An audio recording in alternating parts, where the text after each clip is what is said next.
Le développement durable, ça fait longtemps qu'on en parle. Maintenant, on y va vraiment ? Bonjour. Il y a 3 grandes raisons qui poussent les gens à s'engager dans le développement durable. Un tiers des gens vont y aller par conviction personnelle, par militantisme, quête de sens, ou simplement lorsqu'ils prennent conscience de l'impact de leurs décisions et qu'ils tentent d'aligner leurs actes avec leurs valeurs. Le jour où je réalise que les jouets que j'achète à mes enfants ont été fabriqués par d'autres enfants dans des conditions intolérables, ou que le mégot que je jette dans la rue ne disparaît pas comme par magie, mais finit dans l'océan, j'ai un peu plus de mal. Un tiers s'engage par peur des risques. Que je sois écolo ou pas, humaniste ou pas, je sais que me retrouver à la une des journaux parce que j'ai trafiqué mes moteurs diesel, provoqué des marées noires ou des suicides à répétition dans mes équipes, cela coûte cher.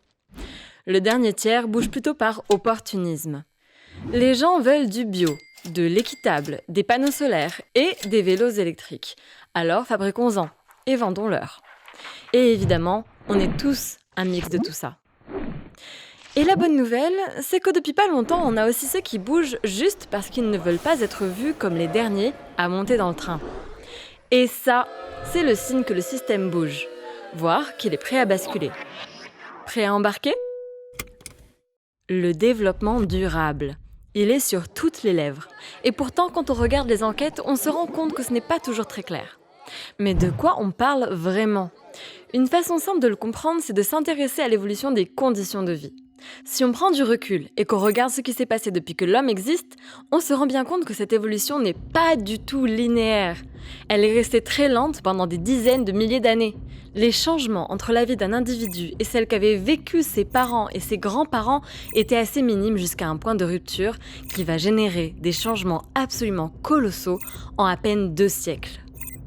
La révolution industrielle.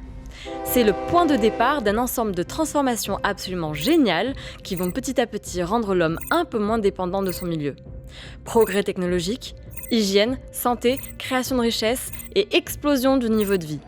On parle de la grande accélération. Si on veut prendre conscience de l'ampleur de cette accélération, regardons simplement l'espérance de vie. À la Révolution française, après des milliers d'années d'évolution, elle est en moyenne de 28 ans en France. Elle va exploser en 2 siècles, passant à 40 ans en 1900 et à 80 ans en 2000. Tout n'a évidemment pas été parfait, mais en moins de 2 siècles, on a plus que doublé l'espérance de vie, créé des richesses comme jamais auparavant et surtout permis que ces progrès améliorent énormément les conditions de vie. Et la question importante c'est, que va-t-il se passer maintenant ? Comment va évoluer cette belle courbe ? Est-ce que nos enfants vivront mieux que nous ? Est-on arrivé à une sorte de seuil qui va se stabiliser ou au contraire, est-ce qu'on va être la première génération d'humains avec des enfants qui risquent de vivre moins bien que nous ? Et si on se pose la question maintenant, c'est qu'il semble que depuis quelques années, nos superbes recettes ne marchent plus. Plusieurs signaux d'alerte s'allument et clignotent de plus en plus rapidement, comme dans un bon scénario de film catastrophe. Sauf que là, on n'est pas au cinéma. Le héros masqué ne viendra pas sauver la situation au dernier moment. Alors, regardons la réalité en face pour mieux savoir comment agir collectivement. Ces signaux d'alarme, qu'est-ce qu'on voit ? D'abord, on voit que d'être capable de produire de la richesse dans des proportions inédites, chaque année en continu depuis plus d'1 siècle, ne permet plus d'améliorer les conditions de vie.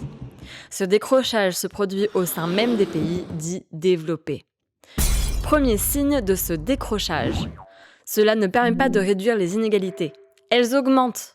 En France, aujourd'hui, l'INSEE montre que le nombre de personnes sous le seuil de pauvreté continue à augmenter.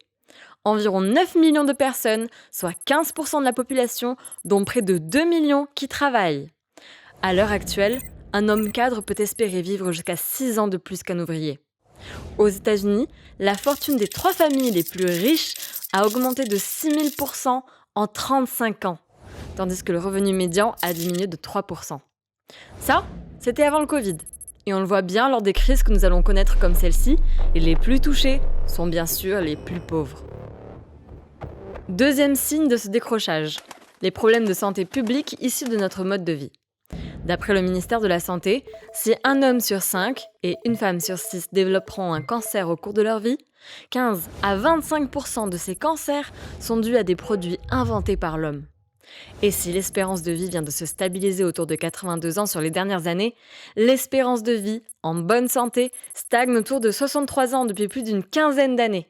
Ces indicateurs en allument d'autres comme le mal-être grandissant d'une partie de la population. 13% de la population en France est consommatrice d'anxiolytiques et d'antidépresseurs, et on dénombre 900 000 consommateurs quotidiens de marijuana et 350 000 usagers à risque de drogue dure. Le nombre de suicides, près de 10 000 par an, presque 4 fois plus que les morts par accident de la route, et bien sûr, la montée visible des tensions sociales. Si on quitte les pays dits développés, une des incidences majeures de notre jolie courbe, c'est l'accroissement de la population. 6 millions d'années pour arriver à 200 millions à la naissance du Christ. Premier milliard en 1800. Et ensuite, tout s'accélère pour arriver à 7,5 milliards aujourd'hui. Or, ce qui nous avait permis de faire ce jump dans la qualité de vie n'est pas duplicable à l'ensemble de l'humanité et les inégalités entre pays sont colossales. D'abord, parce que ce qui nous a permis de faire ce jump extraordinaire, c'est le passage aux énergies fossiles, dont nous sommes aujourd'hui extrêmement dépendants à plus de 80%. Et un des gros problèmes, c'est qu'il faut quelques millions d'années à la nature pour fabriquer du pétrole et qu'il aura fallu moins de 200 ans pour que l'homme épuise la quasi-totalité des réserves. L'Agence internationale de l'énergie nous montre par exemple que le maximum historique de production du pétrole conventionnel est passé autour de 2008. L'autre hic, c'est que ces énergies fossiles ont la mauvaise idée de dégager du CO2 et d'accélérer le changement climatique. Bien sûr, il y a toujours eu des périodes chaudes et des périodes froides avec des variations de quelques degrés sur la température moyenne de la Terre. Le souci, c'est que ces cycles se déroulent en général sur plusieurs milliers d'années. Et là, c'est sur 2 siècles. Et si la nature est super forte pour s'adapter, 200 ans, c'est trop court. Ce changement climatique déclenche donc des impacts en cascade. Par exemple, des phénomènes climatiques aggravés qui vont réduire les rendements agricoles et qui vont forcer les populations à se déplacer. Tempêtes, inondations, sécheresses, mais aussi montée du niveau de la mer. L'ONU estime à environ 200 millions le nombre de migrants climatiques en 2050. Conjugué aux autres effets de l'activité humaine, il provoque le bouleversement de nombreux écosystèmes et l'effondrement de la biodiversité. Au-delà de toute considération éthique, cela nous prive de services essentiels comme la production de plus de 50% des médicaments et 3/4 des fruits et graines cultivés dans le monde. La Terre vit sa 6e extinction massive d'espèces vivantes à un taux équivalent à celui de la disparition des dinosaures il y a plus de 60 millions d'années. Une autre conséquence de cette grande accélération est la pollution et la production de déchets. On prévoit par exemple qu'en 2050, le poids des plastiques dans les océans sera plus grand que celui des poissons. En 150 ans, on a fait ce qu'aucune espèce n'avait fait avant nous. Les principales transformations du système planétaire sont aujourd'hui les conséquences des activités humaines. On peut notamment le mesurer par le calcul de l'empreinte écologique. On vit collectivement au-dessus de nos moyens depuis les années 1970. Aujourd'hui, il faudrait théoriquement presque 2 planètes pour répondre à nos besoins. Le jour du dépassement, le jour de l'année où nous avons fini de consommer les ressources que la Terre est capable de nous fournir pour répondre à nos besoins, ne cesse de reculer. Du 29 décembre en 1970 au 29 juillet en 2019.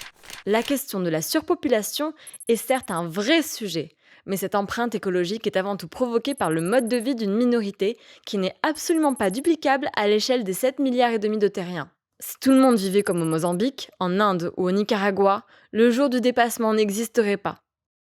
Au contraire, si tout le monde vivait comme un Français moyen, il faudrait presque 3 planètes, et comme un Américain moyen, 5 planètes. À ces limites physiques de notre planète s'ajoutent des inégalités planétaires absolument gigantesques. Bien sûr, il y a des avancées, mais l'écart entre ceux qui possèdent et les autres s'accroît à l'échelle de la planète. Le revenu d'un Américain moyen était 38 fois supérieur à celui d'un Tanzanien en 1990. Il l'est 61 fois aujourd'hui. Il y a toujours un humain sur 2 qui vit avec moins de 5 $ et, en moyenne, on observe une différence de 30 ans d'espérance de vie entre les pays les plus riches et les pays plus pauvres. Alors évidemment, on l'a bien vu avec les incendies récents en Californie ou l'épisode du coronavirus, les maisons de riches, ça brûle aussi. Et le virus ne s'arrête pas à la frontière des beaux quartiers. Néanmoins, l'une des conséquences de ces inégalités planétaires, c'est que certains vont ressentir les effets pas très réjouissants de toutes ces tensions beaucoup plus vite que les autres. Et que les personnes soient touchées par le climat, par les émeutes de la faim, ou qu'elles soient victimes de conflits pour l'accès aux ressources, quand on n'a plus rien à perdre, c'est facile de basculer dans le fondamentalisme et la radicalisation. Alors oui, nous l'avons dit, c'est un scénario catastrophe et ces signaux d'alerte sont des manifestations gigantesques. Mais plus important que d'en faire la liste, parce qu'elle est trop longue et ça donne le cafard, il faut absolument comprendre qu'ils sont tous connectés et les connexions sont nombreuses. Comme dans tout système, la situation n'est pas compliquée. Non, elle est complexe. Bon, on ne peut pas dire que tout ça soit rassurant. On fait quoi avec ça maintenant? On panique? En effet, tous ces faits scientifiques ne sont a priori pas ce qu'on appelle des bonnes nouvelles. Et vu l'ampleur des enjeux et l'urgence à agir, il est tout à fait rationnel pour un humain normalement constitué d'être complètement choqué. Et comme dans tout traumatisme, avant de pouvoir passer à l'action, on va ressentir de la peur, du déni, de la colère, de la tristesse. Et dans ce cas précis, ce que nous avons observé, c'est que face à cette réalité un peu brute, notre cerveau va tenter de se protéger. Et il peut réagir de plusieurs façons. On va avoir des gens qui vont baisser les bras parce qu'ils sont sûrs que c'est trop tard, ou qu'à leur échelle, ils ne peuvent absolument rien faire. On a ceux encore qui pensent que c'est aux autres d'agir. C'est aux Chinois, aux entreprises, à l'État, enfin à qui que ce soit, mais pas eux. On a aussi ceux qui sont complètement perdus dans une masse d'informations, dont pas mal de fake news. Ceux qui ne vont pas accepter l'idée que l'homme peut être à l'origine d'un paquet de ces crises. Ou d'autres encore qui ne se sentent pas directement impactés. Et puis enfin, ceux qui ne nient pas les problèmes, mais qui sont profondément convaincus que la technologie nous sauvera, en oubliant malheureusement que même si l'homme est excessivement ingénieux, il lui faut un minimum de ressources pour pouvoir créer et innover. Donc toutes ces réactions sont des mécanismes de défense absolument normaux, que notre cerveau va tenter de mettre en place pour supporter ces choses pas très agréables. Alors bien évidemment, il y a d'autres façons de réagir, et c'est ce qui fait que j'ai personnellement décidé d'y passer toute mon énergie, et accessoirement que j'ai décidé d'avoir des enfants.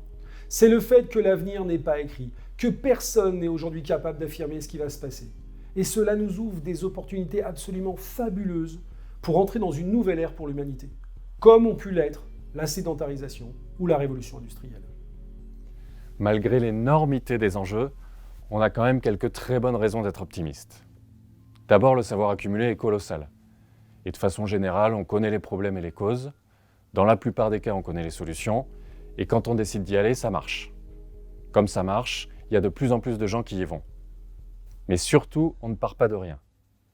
Ça fait un paquet d'années que des gens très bien, des scientifiques, des militants, mais aussi des industriels et des diplomates, sont conscients de ces enjeux et s'activent pour aller vers un futur souhaitable. Alors, on est loin d'avoir tout résolu, mais on a quand même pas mal travaillé pour imaginer comment l'économie pourrait continuer à prospérer de façon réaliste. C'est-à-dire en permettant aux conditions de vie de continuer à s'améliorer et en prenant en compte les limites physiques de notre écosystème. C'est ce qu'on appelle le développement durable. Le concept a grandi et en septembre 2015, il s'est passé un moment historique dont malheureusement peu de gens ont entendu parler. C'est la première fois que les 193 États membres des Nations Unies ont ratifié une feuille de route commune pour 2030, les 17 objectifs de développement durable. L'adoption des ODD est un tournant pour au moins deux raisons. D'abord, c'est vraiment notre feuille de route commune, puisqu'ils ont été co-créés par les États, le business, la société civile et les ONG. Et puis c'est la première fois qu'on écrit une feuille de route qui prenne vraiment en compte cette dimension systémique du développement durable, avec des interactions multiples entre économie, société et environnement. Si on regarde maintenant ce qui se passe au niveau des organisations, on s'aperçoit qu'on a des enjeux à la fois locaux et planétaires. Et ces enjeux impactent de plus en plus le monde de l'entreprise et de façon de plus en plus tangible. D'abord, les entreprises prennent enfin conscience qu'elles évoluent dans un environnement fini, au sens qu'il y a des limites physiques. La Terre fait 13 000 km de diamètre, c'était vrai il y a 3000 ans, ce sera vrai dans 3000 ans. Et les ressources qui sont transformées pour faire tourner la machine économique ne sont pas infinies. Et comme jusqu'à présent, personne n'a prévu de délocaliser son entreprise sur Mars, il va falloir faire avec. Ensuite, on constate que si notre système économique est devenu extrêmement efficace, on a accès à peu près à tout, très vite, à peu près tout le temps, il a en revanche énormément perdu en résilience. Et dès qu'un petit grain de sable perturbe ces flux, ça peut être des canicules, des incendies gigantesques, des tempêtes un peu plus souvent, ou une variation du prix de l'énergie, ou encore la transmission d'un virus, tout cela prend des proportions gigantesques, tant pour l'économie en général, que pour les entreprises qui se retrouvent en difficulté. Et en même temps, on n'a jamais accumulé autant de savoir Et on vit actuellement des ruptures technologiques majeures qui accélèrent forcément le changement. D'autant que les attentes et les comportements des parties prenantes changent aussi très vite, ce qui va complètement bouleverser la manière dont les entreprises gèrent leurs risques ou mesurent leurs performances. On montre que les salariés sont de plus en plus en quête de sens et d'alignement des valeurs. Les mouvements étudiants montrent combien les futurs recrues cherchent des entreprises qui soient alignées avec la société. Certains salariés deviennent même des lanceurs d'alerte. De leur côté, les consommateurs ont aussi énormément changé leur comportement d'achat. Que ce soit le bio, l'équitable, les véhicules électriques, les green tech, ce sont ces secteurs qui ont des taux de croissance à 2 chiffres. La traçabilité et l'accès à l'information, avec par exemple des applis numériques qui permettent d'analyser les produits, accélèrent aussi ce mouvement. Les clients grands comptes deviennent de plus en plus exigeants sur la maîtrise de la chaîne de valeur, notamment parce qu'ils doivent aussi gérer les risques. Les marchés publics intègrent de plus en plus de clauses liées au développement durable. Les ONG ont elles aussi pas mal évolué dans leurs pratiques. Si elles appellent toujours à boycotter certains produits, elles vont aussi promouvoir des démarches responsables d'entreprises vertueuses. Elles classent par exemple les entreprises les moins polluantes ou les plus respectueuses des droits humains. On voit aussi des changements chez les investisseurs et les actionnaires. On a des grands fonds d'investissement qui excluent par exemple les énergies fossiles, ou des banques qui s'orientent sur le 100% investissement socialement responsable. Enfin, la législation évolue aussi très vite. Si on prend la France par exemple, on a eu une grande accélération avec le Grenelle de l'environnement, puis la modification de la Constitution, aujourd'hui la Convention citoyenne pour le climat, et demain le Green Deal européen. On le voit bien, le mouvement est lancé. Et il s'accélère. Au-delà de tous ces leviers, on a plus fondamentalement une formidable opportunité de repenser les systèmes. En remplaçant l'extraction par le renouvelable et la réutilisation, le linéaire par le circulaire, les énergies fossiles par les énergies renouvelables, le gaspillage par le zéro déchet, le développement durable devient une formidable source d'innovation tout au long de la chaîne de valeur. Et là aussi, ça s'accélère. L'éco-conception et le design permettent de fabriquer des produits imaginés dès le départ pour maximiser leur durée de vie, être démontés, réparés, réutilisés, le contraire de l'obsolescence programmée. Que ce soit des téléphones ou des machines à café, on voit des nouveaux produits rentrer dans notre consommation quotidienne qui viennent challenger les marchés existants, avec des gains sur la consommation de matières premières, sur l'énergie, sur les coûts de maintenance, de retraitement des déchets ou de dépollution. Le phénomène des low-tech est assez intéressant parce qu'il montre que l'innovation ne rime pas toujours avec nouvelles technologies. L'innovation frugale ou basse technologie réduit l'empreinte écologique et génère des gains de productivité et des nouveaux marchés. On a des rizières où les canards remplacent les pesticides et les engrais, avec des gains de productivité qui sont multipliés par plus de 1,5 et des ventes de 20 à 30% supérieures aux concurrents. Les composteurs réduisent les déchets ménagers de plus de 30% à l'échelle d'une agglomération. Et on voit aussi des jeans recyclés utilisés pour isoler les bâtiments. Le biomimétisme est aussi une source d'innovation assez géniale. Ça consiste à copier ce qui existe déjà dans la nature. Le nez du TGV japonais optimise ses performances en imitant le bec du martin pêcheur. Les systèmes de climatisation passive s'inspirent de la circulation de l'air dans les termitières. Au niveau des usages, les modèles d'affaires se transforment aussi assez vite. On a l'économie de partage ou l'économie de la fonctionnalité, où l'on consomme un service plutôt que d'acheter un produit. On vend par exemple de la lumière plutôt que des ampoules. On vend du kilomètre et plus des pneus et des voitures. On vend des abonnements à des vélos en libre-service. Et évidemment, contrairement à un vendeur de vélo, si je loue le service, il vaut mieux pour mon modèle d'affaires que le vélo dure le plus longtemps possible. Privilégier la réutilisation, la réparation, la collecte et le recyclage pour éradiquer le gaspillage a tout juste commencé à montrer son potentiel d'accélération. Les exemples iconiques d'entreprises qui ont transformé leur cœur de métier et atteint des objectifs outrageusement ambitieux, le tout en remboursant très vite les coûts de la transition, sont les nouveaux leaders. Ils sont enseignés aujourd'hui dans les business schools comme les exemples à suivre. Utiliser le développement durable comme source d'innovation bouleverse progressivement les systèmes et provoque un vrai changement de culture. Au cœur de ce changement de culture, il y a la coopération. Trouver des zones de coopération, créer des synergies démultiplie les opportunités. C'est par exemple le cas dans les parcs d'activités qui valorisent l'écologie industrielle, où les effluents d'une entreprise sont utilisés pour chauffer les bureaux d'une autre, les résidus et déchets d'une autre comme source d'énergie pour une quatrième, et le modèle économique de tout le monde s'améliore. Ce changement de culture s'accompagne progressivement d'une transformation des normes et des règles du jeu, qu'elles soient comptables, fiscales, sous la forme de certification ou de notation extra-financière. On doit donc les accompagner avec un travail de sensibilisation et d'éducation. Cela doit nous permettre, 1. D'avoir conscience des enjeux et de leur dimension systémique, juste pour être capable de délimiter le terrain de jeu de façon réaliste. 2. D'appréhender la complexité de l'environnement et des défis, mais aussi les formidables opportunités qui se créent. Et 3. De devenir soi-même un acteur du changement. C'est la mission que nous nous sommes donnée chez Sulitest et à Kedge. Alors pour terminer, on sait que les challenges sont bien réels. Le changement climatique, c'est gros. La perte de biodiversité, c'est gros. L'éradication de la pauvreté, c'est gros. Et on pourrait prendre les 17 objectifs du développement durable dont on vous a parlé. Chacun d'entre eux sont assez balèzes. Mais l'humanité est aussi à un moment d'opportunité absolument fabuleux. Un point de bascule. On n'a jamais accumulé autant de savoir. La technologie nous permet de connecter des gens et des idées partout dans le monde pour collectivement trouver des solutions. On a encore un peu de ressources, on a conscience des problèmes et dans pas mal de cas, on a des exemples de solutions qui marchent. Dans ce monde-là, on est convaincu que les entreprises les plus performantes et les plus résilientes seront celles capables de reconnecter les enjeux de leur société et ceux de la société. On vous souhaite sincèrement de prendre beaucoup de plaisir à devenir les acteurs du changement dont le monde et votre entreprise ont besoin.